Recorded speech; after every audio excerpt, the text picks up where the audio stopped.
There's a lot of history at the Arkadi Monastery.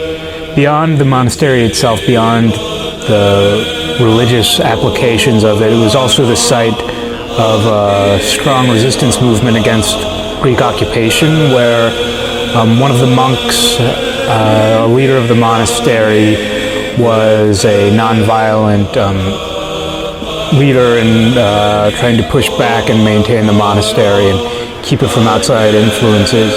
And he died in that conflict, dying for what he believed in, dying for what he saw as this holy place, as part of Greek Orthodox and the Greek culture.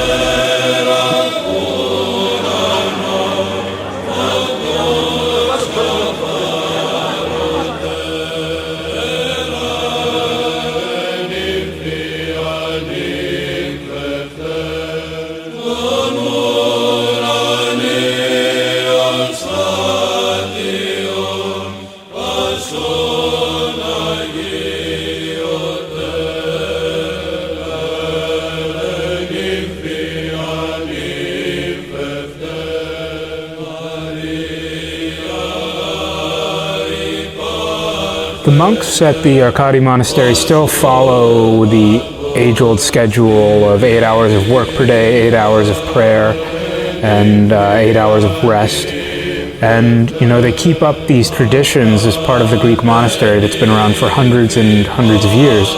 And I think it's a sign of something really beautiful about the Greek Orthodoxy. It can feel a little bit closed off.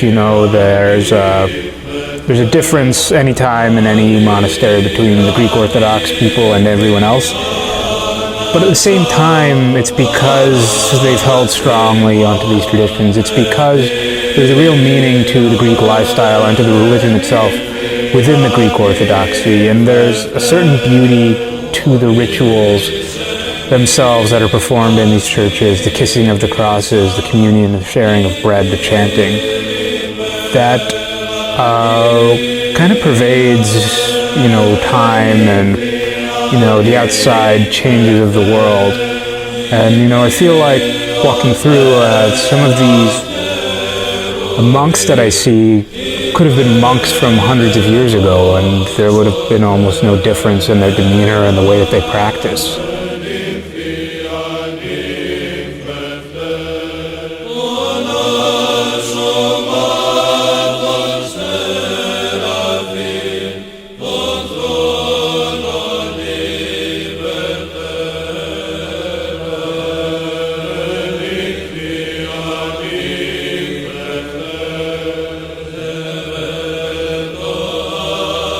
A number of soldiers died trying to defend the Arkadi Monastery, and they're remembered and they become a part of the holy site. And the Arkadi Monastery itself was founded to form, these covenants, this mysticism with God. But it's also become holy because of the Greek heroes that were there, the Greek heroes that defended it. And I think it opens up a really interesting door about, can these sacred places, can these meaningful places to us evolve, and how do they evolve? The events that happen in them, does it just stay a church? Does it just stay a temple? Does it just stay a festival site? Or does it become something more with every event that happens? And, even with large ones like a rebellion and a battle that are obviously remembered, is there also the same thing happening every time, we have a meal together, every time we celebrate together, every time we meet and talk at that place? And how do these events, how does all of this change, the places that we're at? How does it change, what it means to be at that site, what it means to be holy? And in turn, does that say a lot about, how these religions form, about how faith and communities form? And I think looking at it, it doesn't just come from one holy site where one holy thing happened, but it comes from the way that people evolve and develop and build and learn together at that site, and that creates an entire culture in itself.